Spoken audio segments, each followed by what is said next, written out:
ได้เฉยไม่ยิ่งชิเลอร์บัตตังหังอันนี้ได้บัตตังหังนะของปีนี่ภาษากระโดบัตตังหังวันนี้ก้อยอะไรชุบกอกเลยขายบอกกอกนี่ ขายบอกขายเนาะขายผมมีอินซูบเนาะภาษาเจ้ามันยังกระหอมักบวบ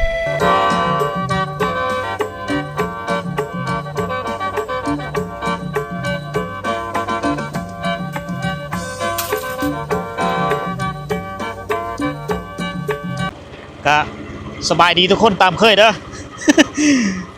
มื้อนี้นี่เป็นมื้อที่หนาวเลยนะค่อยยังอยู่เมืองสมยแขวงสารวันยังอยู่ภาคใต้อยู่นะมื้อนี้ก็เป็นมื้อที่อากาศเย็นอุณหภูมิ11องศาทุกคนนะโอ้โหฝนตกพร้อมตามแผนเฮาว่าสิไปชนบทไปบ้านเสาเทิร์นแต่ก็ไปมีฮอนซิเลอร์ทุกคนคลิปวิดีโอนี้ต่อจากคลิปบ้านตังโกเด้อทุกคนเด้อมื้อนี้พวกเฮาสิมุ่งหน้าเข้าไปตามสายทางไปบ้านตังกวนนี่แหละฝนมันก็โหยๆได้แหละเฮาเลาะเบิ่งเป็นบรรยากาศยามแรกๆนะทุกคน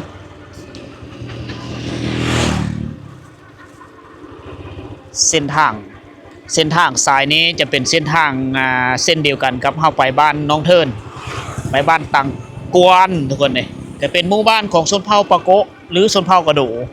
เผ่าปะโกะกับเผ่ากระโดนี่วิถีชีวิตการดำรงชีวิตคล้ายๆกันฮีดคองวัฒนธรรมอันเดียวกันทุกคนเลยนะนี่จะมีภาษาปะเว้าที่แตกต่างกันหลายเติบอันนี้จะเป็นบ้านของชนเผ่ากระโดแถวนี้แหละนี่บ้านเฮือนคล้ายๆคือกันกับอยู่เวียดนามได้แถวนี้อันนี้เขาเอิ้นว่าบ้านพินอ่างเมืองสมยแขวงสารวันทุกคนเขตบ้านพินอ่างบ้านเฮือนนี่ก็ส่วนหลายเป็นเฮือนก่อหลายและเฮือนแป้นพร้อมเลาะตามแคมทางเราจะมุ่งหน้าไปเรื่อยๆทุกคนแต่ก็มันเย็นหลายมันหนาวแห้งตูมพาตูมแผ่อย่างลูกเตาก็ได้อากาศมันหนาวเกี่ยวส่งวิถีชีวิตส่วนหลายเขาเจ้าปลูกอย่างโบ่งไม้อย่างโบ่งหลายแถวนี้เฮือนเก่าเฮือนแก่เฮือนดังเดิมก็มีบ่อึดยังหลายหลังอยู่ปรากฏว่าขับรถนี่ก็หนาวแห้งเลยทุกคนมือนี่จนจะแข็งแล้ว ขนาดอุณหภูมิ11องศาก็ยังหนาวนะถ้าว่าอุณหภูมิลงประมาณ 7-8 องศานี่แห้งหนาวกว่านี้ตูมพาอยู่ในเฮือนอยู่ได้เขาเจ้าก็ได้อันนี้จะเป็นร้านค้าขายเครื่องโอ้โหอันนี้มีโรงงานน่าจะเป็นโรงงานมันต้นวันนี้ท้องฟ้านี่มีเปิดมานี่ปกคลุมด้วยเมฆหมอกปกคลุมด้วยน้ำฝนทุกคนก็บอกถึงว่าเศรษฐกิจดีนะไปต่อได้อยู่บ่วะมันคือหนาวแถววะฤดูลานๆหนาวมีอาหาร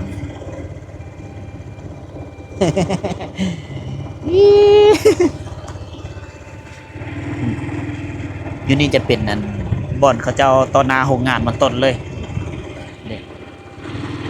วันนี้จะมีร้านมันต้นรถไถเขาขับขี่แถวนี้เป็นรถง่ายๆนะรถไถ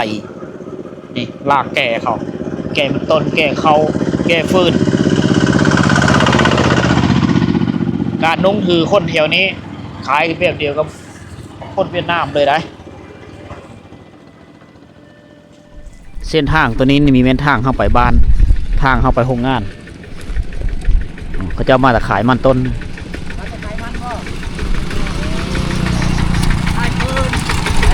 ขายฟืนขายมันเนาะ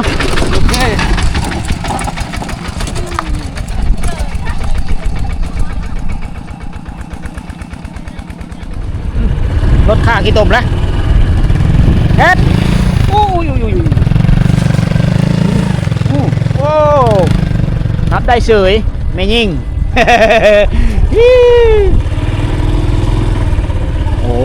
เดี๋ยวนี้อากาศเย็น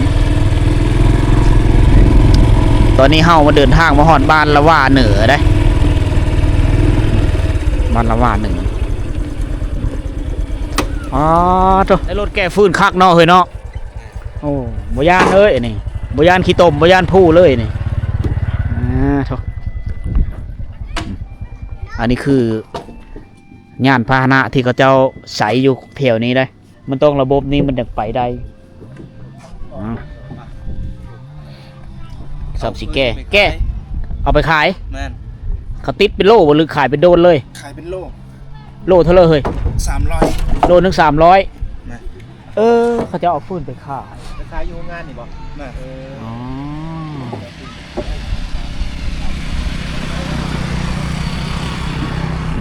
อันนี้คือการหาเงิน ถ้าว่าเขามีไม้อยู่ดินอยู่ดอนตัวเอง เนื้อที่ตัวเอง ไม้จากไม้จากป่าจากดงไม้ฟืนให้แล้วทางหลังจากทางให้แล้วก็เก็บทอนโฮมไว้ฟืนนี่ก็จะได้เอาไปขายเข้าโรงงานทุกคนเลยเขาเจ้ากะ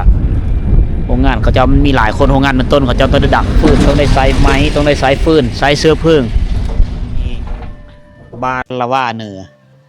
บ้านปลอดคดีเอาบ้านละว่าเหนือเป็นบ้านของชนเผ่ากาโดโอ้อาไก่ก็เบะเลยเนาะอาไก่ก็เนาะลูกก็นอนในหลังเลย โอ้อันนี้ไม้ยางโบ่งบอกไม้ยางโบ่งเนาะหลังจากเขาปลูกมาแล้วเขาขายเปอะมันและลำต้นหรือลำมันเนี่ยเขาจะเอาไปขายถ้าว่าไม่จะขายก็เอาไว้ดังฟิงได้แบบสบายเอากิโลนึง300 ป่าย300 กีบทุกคนก็เป็นเงินเป็นคำเอาขายไปมีขายมันกระเดาะไปนี่เป็นหมู่บ้านที่ว่าเงียบสงบดีมีรถไถซิงที่ลากแก่เครื่องต่างๆเครื่องใช้ชีวิตในประจำวันของเขาแก่ฟืนแก่มันต้นไปขายเอาราคามันก็ระดับ100 ป่ายกว่าล้านบ้านเฮือนเขาเจ้านี่ก็ตั้งกระแจกกระจายไปในนี้ได้เด็กเขาเจ้าเริ่มปลูกผักมาเบิ่งสวนผักเขาเจ้าเนี่ยปลูกกว้างมากว้างทุกคนเลยเขาเจ้าดูมั่นได้มีแต่ผักสลัดผักกาดอันนี้ก็หน่อไม้ถุงยามหน้าฝนนะชาวบ้านจะไปหาหน่อไม้มาต้มแล้วก็เอาเสื้อถุงไว้นี่คล้ายๆคือกันกับบ้านเฮาเด็กเขาเป็ดเขาไก่เขาก็อยู่แบบนี้เลยนี่เฮือนคลาสสิกหลังนี่คักขนาดเลยเป็นเฮือนหลังน้อยๆเฮ็ดออกแบบเอาไม้ยางโบ่งมาคักว่ะเฮือนหลังเขาเอิ้นว่าเฮือนแบบธรรมดาแหละปลูกอยู่แล้วอยู่กับครอบครัวก็สบายเลยนี่โอ้โหเอาฝาเอี่ยมด้วยฝาไม้เฮไม้พุ่งไม้พางเสาก็ตัดเอาไม้ยางโบ่งถ้าเอาเปอะมันแล้วลำต้นมาเอามาเฮ็ดเฮือนสบายดีแงดป่ะแงดเนาะหนาวนอนห่มผ้าอยู่เฮือนเลยเห็น เฮือนเขาเจ้านี่ดงตาจ้าเนาะ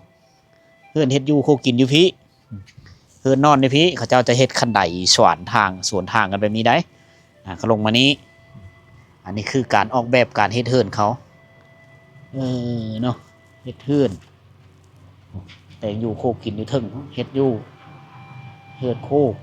อยู่พุ่นนี่ก็แม่นได้เฮือนโคน่าจะเป็นเฮือนลูกเตาเราก่อเฮือนลูกเฮือนหลานเฮือนพ่อเฮือนแม่อยู่พี่ลูกไผ่ผู้นึงนอนอยู่พี่ลูกไผ่ผู้นึงนอนอยู่พุ่นลูกไผ่ผู้นึงนอนอยู่พุ่นน่าจะมีลูกชายอยู่3 คนพ่อแม่ก็นอนอยู่พี่ทุกคนอันนี้คือเฮือนของเผ่ากระโดเฮานี่หลังนี้ก็งามได้หลังอันนี้ก็เป็นเฮือนอีกผู้นึง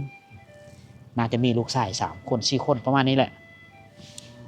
ในเมื่อก่อนก็จะมีน้ำสร้างบาดาลระบบโยกอยู่นี่ได้ในเมื่อก่อนแต่ตกมันในยุคปัจจุบันเขาเจ้าก็เอาท้อลงไปโดยใช้อันไดจุ่มเห็นบอกเขาใช้อันนี้จะเป็นสายไฟฟ้าเขาเอาไดลงนี้นะเอาไดจะโลดลงนี่ไดจุ่มลงเลยแล้วก็เอาไฟฟ้าปุ่มขึ้นมาผู้เลยจะใส่ไฟเลยแมนผู้เลยจะใส่น้ำเลยแมนไปเชฟเอาปักเชฟเขาจะมีหลาย 1 2 3 4มีอยู่4สายก็แม่น4ครอบครัว1 2 3 4 5มี5นะปัจจุบันนี้มีคนสมไซน้ำอยู่1ครอบครัว1หลังคานี่ไฟเขาเจ้าแล้วพวกเราจะใช้น้ำนี่ก็ต้องเอาท่อตัวนี้เอาท่อของตัวเองนี่ลงท่อแต่ละเฮิร์นมีคือกันเด้อ นี่ท่อเขียวนี่ก็แม่นเฮิร์นหนึ่งท่อนั่นก็เฮิร์นหนึ่งอีกเฮิร์นหนึ่งผู้2สำราบอยู่ในแม่นมาเลยใส่น้ำเพิ่มน้ำมันถ้าว่าพวกเราจะใส่ก็มาซบกึบเสร็จแล้วกับไดมือเฮิร์นตัวเองเลยอันนี้คือการส้มไซน้ำอยู่ที่บ้านละว่าเหนือเมืองสมุยแขวงสารวันทุกคนเขาเจ้าใส่น้ำร่มได้บ้านเฮิร์นเขาเจ้านี่สะอาดอยู่เป็นจุ่มเพื่อจุ่มมันเลยอันนี้ก็จะติดกันเลยนะเห็นบอกเฮิร์นบูฮานดังเดิมของเขาแหละแบบนี้แหละนี่อันนี้จะเป็นเล้าเข้าแน่นี่ผู้เฒ่าอยู่เฮิร์นหลังน้อยจะเป็นเฮิร์นผู้เฒ่าอันนี้1 2 3เฮ็ดแบบติดกันเลยนะอันนี้ผู้เฒ่าอยู่เฮิร์นสบายดีเลยจอมภาษาลาวบ่จักเลยอีแม่นอนอยู่นี่อ๋อ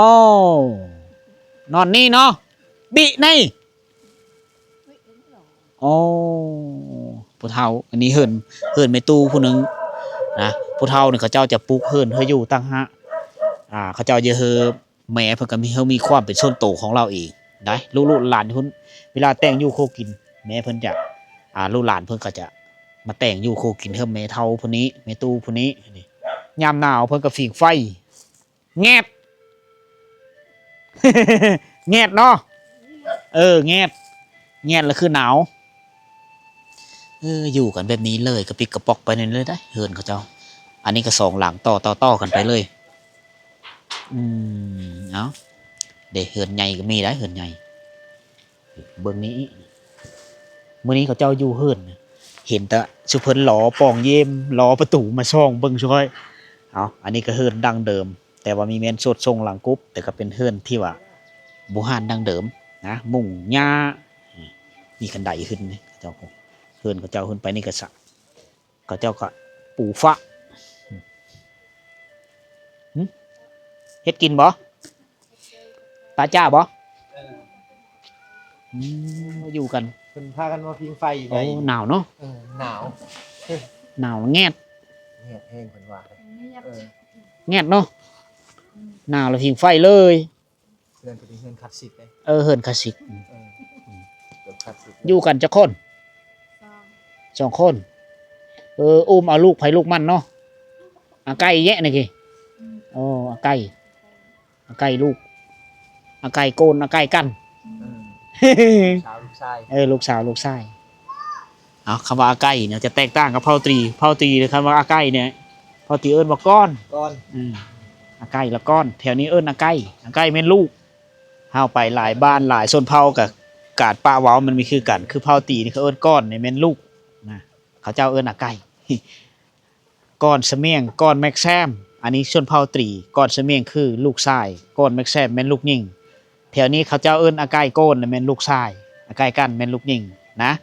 แตกต่างกันหลายได้นี่เฮือนอันนี้จะเป็นเฮือนโคเฮือนบอลไว้ถ้วยไว้โบ่งเขาเจ้าเทน้ำลงหั่นนะน้ำที่เขาเจ้าต่อมาโป่งมากับพี่เลยนี่เห็นสายดึงอีเนิร์ดแม่นมัดนั่นจ่าละไว้เจ้าละไว้ผมมีอาหารเนาะ จะคนแล้วไก่4 1 2ลูก2คนโอ้แม่นมัดนั่น เฮิรนงามเนาะเฮิรนก็เจ้าคักนะนี่เจ้ากะพูดได้ส้วมถ่ายเขาถามว่ามีห้องน้ำไหมมีส้วมถ่ายไหมดูอ่านโซหลายพี่น้องชาวไทยเขามาคอมเมนต์ถามอันนี้คอยรีวิวให้เลยอันนี้คือส้วมถ่ายเขาเด้อถึงว่ามีรูหลากันยังพอได้ไซส์ได้โดยไซส์เอากระเป๋าปกปิดไว้ถ่ายได้ทุกคนนำเขาเจ้ากับมีใช้ตลอดเวลาเลยเพราะว่าเป็นบ้านที่มีไฟฟ้าเด็กออกไปทางพีได้ทุกคนนะทางพีจะไปเป็นโซนพักเขาเจ้าไปทางพีเด็กเฮือนเพื่อนอยู่เฮือนฝนตกไหม แงด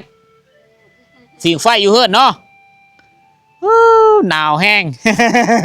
ลงแต่เฮือนบ่ได้เลย ออกแต่ตะไฟบ่ได้มันหนาวนี่มานัดมานี่ไปทั้งทีออกมาได้พี่จะเป็นโซนพักเขาโซนพักเด็กเขาเจ้าปุในนี้ได้นี่จะเป็นพักบงพักกาดพักหอมเปนี่เขาเจ้าปุอยู่ตามเนาะถือว่าเนื้อที่ทำการผลิตนี่มีหลายบ่อนทุกคน30ปุนี่ออกไปนี่จะเป็นโซนมันต้นเขาเจ้าเลยท่ามกลางบรรยากาศลมหนาวลมพัดมาตะพูเฮ็ดเธออากาศแถวนี้เย็นสวนมันต้นปลูกผักลายเนาะผักไอแม่เนาะเนาะอ๋ออาเกี่ยวเลยพูนเอาไปเบิ่งผักไอแม่ก่อนอันเด้อาเกี่ยวนี่ผักหอมแดงผักคูแม่นบ้านเฮาเอิ้นผักคูเขาจะปลูกหลายอีกประมาณ 3-4 เดือนนี่ปืดเลยนี่เนาะใหญ่เนาะอีก 3-4 เดือนใหญ่ได้นี่โอ้แม่เพิ่นปลูกหลายขนาดผักนางตูโดยผักนางตูภาษาอีแม่เด้อีแม่เอิ้นหยังบัดอะบังอ๋อบัดอะบังอันนั้นมักเล่นนี่แหละประชาเฮาละมักเล่นบ่ภาษาเจ้าเอิ้นหยังมักเล่นโดยคือกันอันนี้แหละแม่ยังอีแม่เอิ้นนี่บัดอะบังเฮาเอิ้นผักนางตูอันนั้นแหละมักเล่นคือกันเนาะมักเล่น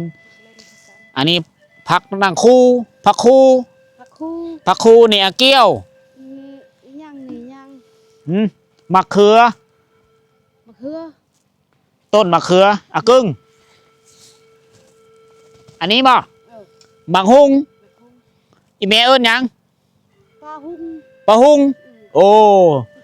ใกล้ๆกันเนาะ มาเห็นภาษาน้ำแม่เพิ่นเด้อ แม่บ่ฮู้ภาษาลูกเฮ็ดนำกันเฮาก็มีจักภาษาอีแม่คือกันชนเผ่าหยังอยู่บ้านนี่เผ่าลูกอีหยังผักหอมเปผักหอมเปโดยแม่นแล้วผักหอมเปภาษาบ่ไทยเอิ้นผักหอมฮ้อภาษาเฮาล่ะบัดตังหังเ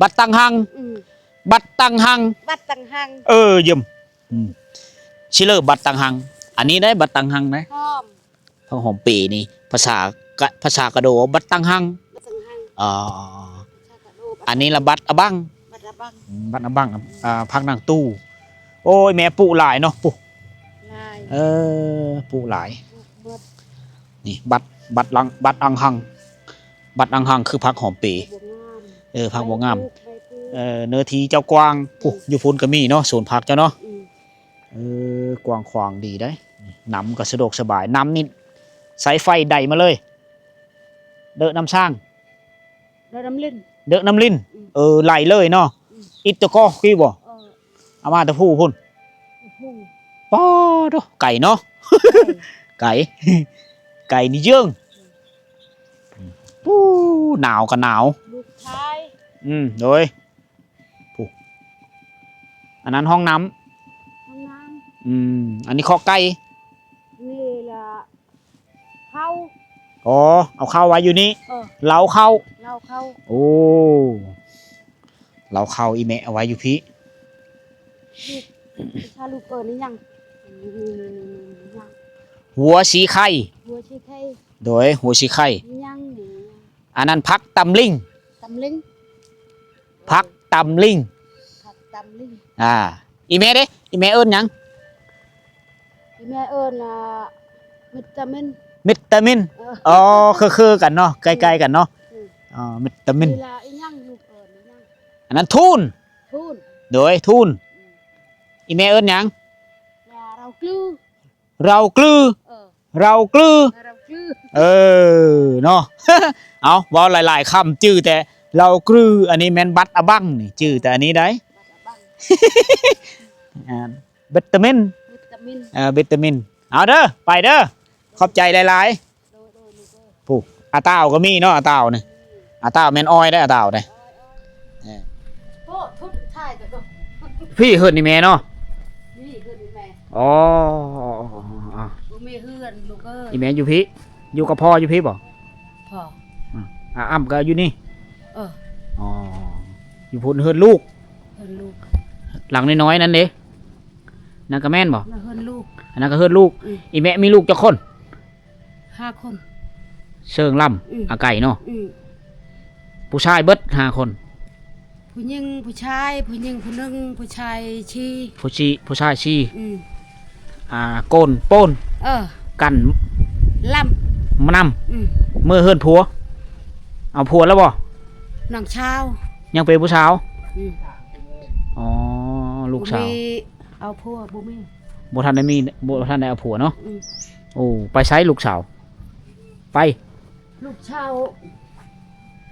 ไปลอกมัน ลุยโป่ง อืม อ๋อ โป่ง อยู่ไสไกลบ่ ใกล้อยู่ผู้ โอ้ไปลกผู้อยู่ไกล เฮือนนี่แม่นี่อุดมสมบูรณ์โดยเครื่องสายโคเฮือนเรามีหนำมีไฟมีโซนพัก มีเล้าข้าวมีคอกเวิร์ดคอเป็ดคอไก่อุดมสมบูรณ์ได้มีห้องน้ำถ่ายพร้อม อืม ถึงว่าจะเป็นเฮือนน้อยๆก็ตาม ครบเครื่องครบมีโซนพักหลายอ่า ถ้าแกไล่มาเข้าเขาบ่มี ข้าวบกุมกินเนาะ อืม อืมอีเมได้เอาไปขายอยู่ตลาดผักนี่ได้ขายบ่ โดย ได้ขายเนาะ โดย ขับมันใหญ่ๆแล้วก็ลกไปขาย อืม อยู่แถวในเมืองเนาะ ไปชื่อเข้า อ๋อมาซื้อข้าวกิน เออ อ๋อเสียดายบ่ได้เจอกับลูกสาวอีแม่มื้อนี้ ลูกชาว อ่า ลูกชาวบ่ได้ขาย อีแม่เอาไปขาย เออ โอ้ลูกสาวบ่กล้าไป อืม อ๋อปีแต่เป็นโรคโป้งโรคมันต้น ลูกต้น อืม ลูกชาว จักปีแล้วลูกสาวอายุลูกสาวจักปีแล้ว 10ช่างปี 12 ปี อืม โอ้บ่ทันได้เป็นสาวเนาะ อืม ชำนี้ ชำนี้ 12 ปีชำนี้ อืม เอาเดี๋ยวก็ได้ลูกเขยมาแต่ส่วนบ่โอ้รุยโป้งโอ้สูบกอกมาเนาะคักเนาะกอกเจ้าเนาะงามได้กอกเจ้าได้ เอ้ยมันนี่ก้อยอะไรชุบ ฮะ กอกเลย ขายบ่กอกนี่ ขายบ่ขายเนาะ เลย ขายผมมีอินสูบเนาะ อืม เอ้ยคักเลย อันนี้กระยื้อบ่นี่ เจ้าชื่อผัก ไม่ยังอันนี้อ๋อมังโบกเฮาบ่มีว่อนเฮ็ดกินอะบนตาจ่ามั่งยังอีแม่เอิ้น อืม มั่งยังเด้อขออนุญาตเด้อก ระหา ภาษาเจ้าแม่นยัง กระหาก ระหอ อืม กระหอ อืม กระหอมักบวบ เราหมักบวบ มักบวบไป แม่นก้อยบ่ลึกนะเด็กบอก กุยริกบ็อกริกบ็อกนี่คือสูบกอก แต่ปีล่องมันก้อย สูบกอกริกบ็อกเนาะ ก็เรียกแค่ว่าก็ อืมลงมือก็สร้างเองเลยนี่เนาะห้องน้ำส้วมท้ายวิทย์ท้ายดินบล็อกก็เฮ็ดเองบ่เฮ็ดทุกอย่างเฮ็ดเองหมดเลยอ๋ออันนี้ขุดได้หลายฟ้าหลายปีเลยเจิ้นเนาะ มันจะน้อยอันบ่ตัวนี้อันคุดยังบ่ทันอันนั้นไปใส่ไม้อีก อ๋อ ต้มไม้ พูดไหนฝีมือเพิ่นนี่เฮ็ดเองเลยเด้เฮ็ด2 ห้องเฮ็ด2 ห้องน้อยๆเนาะ แม่น เอาพอได้ใช้ เอาไปใส่ พอได้ใช้มัน อันนี้เด้ปะไว้อันนี้เลย อันนี้หั่น บ่อน อาบน้ำ มันอาบน้ำ แม่นเก็บอาบน้ำ อาบอยู่นอกเลย แม่น อ๋อบ่ได้อาบอยู่ในเนาะอ๋อตั้งกระฟุยใส่แล้วก็อาบเลย แม่น โอ้คักได้นี่แผนเพิ่นนี่แผนการพอเพิ่นสิไม่ได้แอมเพิ่นก็สิมุ่งเอาแล้วก็แอมเอาแต่หันก่อฝาแต่ห้องคาย อันนี้ก็อาบน้ำแบบสบายแบบบ้านเฮาเลยอันนี้คือการพัฒนาครอบครัวเพื่อยุติการถ่ายสะซ้ายทุกคนเลยหันมาถ่ายอยู่ในซ่วมตามแผนของภาครัฐเฮาแนะนำนี่เด้เพื่อสุขะของครอบครัวทุกคนเลยมื้อนี้เป็นมื้อที่อากาศเยือกเย็นทุกคนเลยโอ้อุณหภูมินี่ถือว่าต่ำแถวนี้วิธีการดำรงชีวิตของคนเขตนี้นี่พบพอกับความหนาวเป็นอุปสรรคได้เฮ็ดงานนี่ก็โอ้โหขนาดสุคอยมาเพียงบางครั้งข้าวทุกคนเฮิงๆมาเท่านึงนี่ก็ ก็ยังหนาวแล้วนะ เป็นครั้งแรกที่ค่อยมาประสบพบพอกับเหตุการณ์ที่ว่าฝนตกในช่วงฤดูนี้นะช่วงฤดูหนาวฝนฝอยมาแต่เวียดนามโอ้โหกาหน้าเห็นเจอชาวบ้านเขาเจ้าเจ้ากับไม่ได้อยู่ไปขุดหาอยู่หากินขุดกระปูขุดเชียงหาหอยบางคนก็ไปลกมันต้นมาจากผู้นะก็ถือว่าเป็นวิถีชีวิตการเอาตัวรอดอยู่ในเขตชนบทเขตถึงว่าอยู่คือเมืองก็ตามห่างจากเมืองมามีฮอด5 ลักเลยฮอดบ้านนี่แหละเขาเอิ้นบ้านละว่าหนึ่งเมืองสมุยแขวงสารวัตรทุกคนเลยก็เป็นบ้านที่มีไกลจากเทศบาลเมืองถ้าว่าเฮานำไปเรื่อยๆนี่ก็ประมาณ10 ปลายกิโลเมตรนี่ก็จะพ้นแล้วฮอดแถวบ้านตะโกนบ้านที่เฮาเคยไปเรื่อยๆนะอันนี้คือบ้านของชนเผ่ากาโดทุกคนนะชนเผ่าปะโกกับกาโดมีวัฒนธรรมคล้ายๆคือกันภาษาปะเว้าแตกต่างกันมื้อนี้เฮาได้มาเรียนรู้ภาษากาโดได้หลายๆคำศัพท์ได้แต่ก็มีค่อยจื้อดอกทุกคนอาศัยเห็นไปเรื่อยๆเป็นอย่างเขาเอิ้นนั่นพักนั่งตู้บ้านเฮาเอิ้นเขาเอิ้นว่าพักอะบังนะพักอะบังแปลถ้าว่าแปลตามคำศัพท์เฮาคือพักหน่อไม้นะอะบังนี่หน่อไม้เอาซ้ำนี้ก่อนทุกคนเลยที่เดินทางไปบ้านต่อไปก่อนนะพบกันใหม่ในวิดีโอต่อไปเด้อ